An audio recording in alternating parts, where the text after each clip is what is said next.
Welcome to On the Beat, everyone. I'm over here with Columbus OB/GYN Specialty Centre, and of course you know him, Dr. Childrey, and of course Dr. Hudson. Today we're talking all about minimally invasive surgery. There's a lot of chatter about it. We want everyone to know what it actually means. Now, we're talking robotic surgery, correct?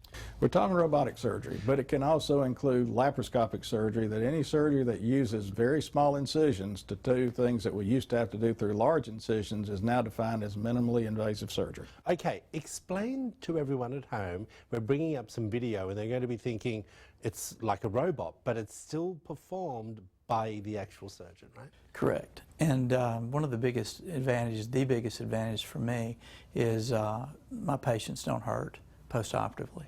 And you can do surgery through 3 to 4 small little holes. We were doing this laparoscopically prior to the robot, but the pain has the pain threshold has gotten lower and lower from a standpoint of post-operative care. Okay, well, Dr. Childrey, I want you to explain, is it something that as a patient, let's just say I'm needing to have my fallopian tubes done, okay? Is it something that I say, hey, Dr. Childrey, I want to use the robotic surgery, or I just go to general surgery? Is it something that the patients request, or is it something the surgeons insist on? Well, to be honest with you, we have to offer the patients all the options. Right. And when they say, well, what would you do? We give them the benefits and the complications and what might work best for them and let them make the decision. And we will help guide them if they want guidance. But we do have some patients that come in and they want things done laparoscopically or robotically, and they may not be a good candidate for that. Okay, well, this is a question to both of you. What are the parts of the body that you are working on using the robotic or the other type of surgery? Well, in gynecology, we're usually the uterus, tubes, and ovaries. Yes. But not everyone can conform to the robotic surgery. It has to be a certain size. You can't have large, what we call fibroids, which are non-benign tumors of the uterus. Sometimes those can get quite large, so not everyone can have robotic surgery. Okay, I didn't realize that. Some of the other surgeries that you would be performing? Well, hysterectomies, removal of ovaries and tubes, treatment of endometriosis, treatment of scars, and also we've had patients that needed tubal reanastomosis. You can do that robotically. Wow. Cost is always an issue you have to think about. You know, like in a case putting tubes back together, if that fails and the patient ends up going to get in vitro fertilization, you know, you got to balance which way works best for the patient. Okay, now let's talk a little bit about downtime.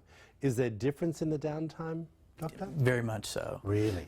It's come full circle. Usually, you know, from an incisional standpoint, it's usually 4 to 6 weeks.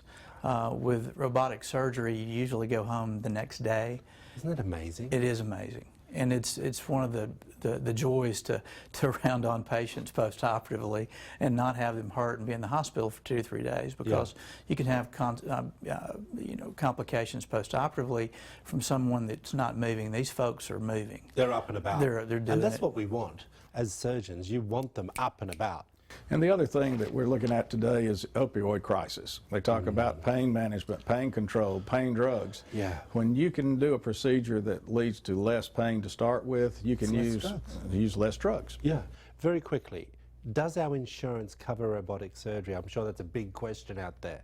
Most companies do. Oh, really? There's still a few that protest it, but most of the hospitals have figured out if they'll pretty much charge very similar amounts, whether using the robot, the laparoscope, or even the open procedures, even though it's more costly to use a lot more equipment, then they get the insurance companies to go along. Well, I think it's fantastic. I love robotic surgery. Thank you so much for both of you coming in. Again, great information. Appreciate it. If you want to find out more information about Dr. Childrey and Dr. Hudson from Columbus OB/GYN Specialty Centre, there it all is on the screen for you. Give them a call if you have any concerns or thoughts. They're always available for that conversation. Back after this short break.